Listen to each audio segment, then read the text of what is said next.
सोचो एक फ़ाइल तुम्हारी डेस्क पर रखी है, तुम्हें सिर्फ एक साइन करना है और तुम मिलियनेयर बन सकते हो।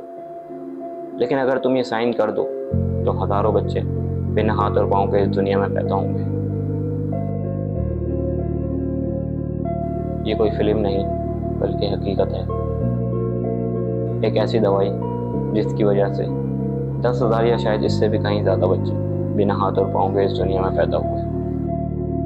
एक ऐसी दुनिया जहाँ एक सेफ ड्रग के नाम पे हज़ारों बच्चों की ज़िंदगी बर्बाद हो रही थी, और उस वक्त एक औरत अकेली खड़ी हो गई थी पूरे सिस्टम के खिलाफ। इससे पहली दफ़ा कॉन्ट्राजन के नाम से मार्केट में लाया गया।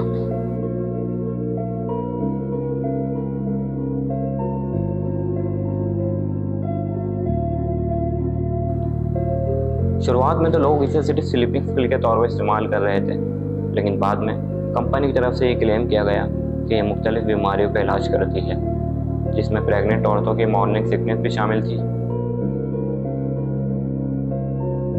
उस वक्त प्रेगनेंसी के दौरान मेडिसिन पर स्ट्रिक्ट टेस्टिंग नहीं होती थी, इसलिए हज़ारों प्रेग्नेंट वुमेन ने इसे यूज़ किया। 1958 से लेकर 1960 तक ये ड्रग ओवर द काउंटर मिलना शुरू हो गया और दुनिया ने इस पर अंधा भरोसा कर लिया। इन 2 सालों में ये दवाई धीरे धीरे 40 से ज़्यादा ममालिक तक पहुंच गई, जिनमें यूनाइटेड किंगडम, कनाडा, ऑस्ट्रेलिया और ब्राज़ील जैसे बड़े मुल्क शामिल थे। कुछ अरसे बाद वेस्ट जर्मनी में 10,000 से ज़्यादा डिफॉर्म बच्चे पैदा होने की खबरें आने लगी।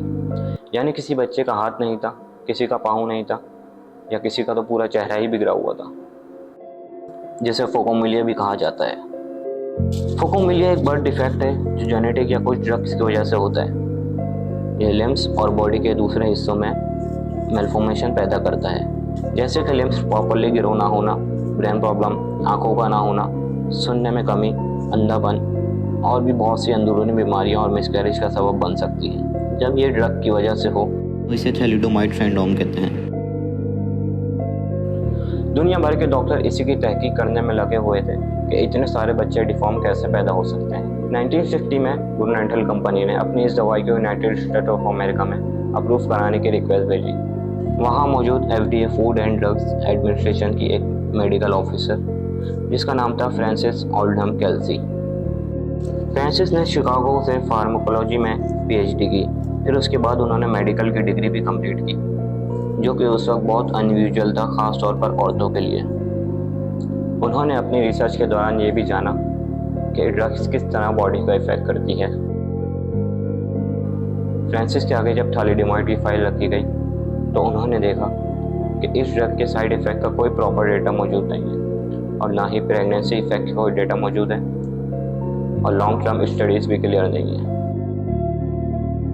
और कंपनी ये क्लेम कर रही है कि ड्रग सेफ है, लेकिन एविडेंस इतने स्ट्रॉन्ग नहीं थे कि इसे ब्लाइंडली एक्सेप्ट किया जाए। कंपनी की तरफ से ये प्रेशर किया गया कि ये ऑलरेडी पूरे यूरोप में यूज़ हो रहा है, लेकिन फ्रांसिस ने फाइल को फिर भी रिजेक्ट कर दिया, ये कहकर कि पब्लिक सेफ्टी पे कोई कॉम्प्रोमाइज़ नहीं हो सकता। एक साल बाद 1961 में ये बात साबित हो गई कि पूरे यूरोप में हज़ारों बच्चे जो डिफॉर्म पैदा हुए हैं वो इसी ड्रग की वजह से हुए हैं।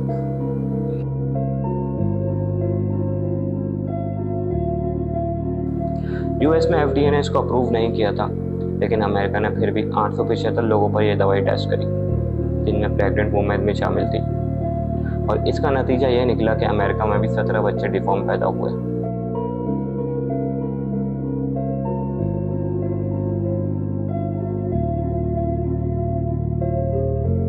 1962 में प्रेसिडेंट जॉन कैनेडी ने केल्सी को टॉप सिविलियन ऑनर से नवाजा, और उनकी वजह से अमेरिका में ड्रग्स रेगुलेशन और मज़ीद सख्त हो गई।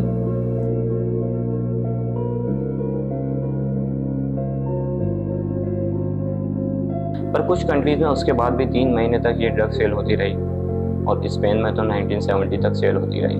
बाद में कुछ गवर्नमेंट ने कंपेंशन फंड बनाए, लेकिन हर जगह इंसाफ मुकम्मल नहीं मिला, और कुछ लोगों को चुप रहने पर मजबूर किया गया। 2012 में कंपनी के CEO ने माफ़ी मांगी, लेकिन बहुत से मुतासिरीन ने कहा कि यह बहुत देर से आई और अधूरी माफ़ी है।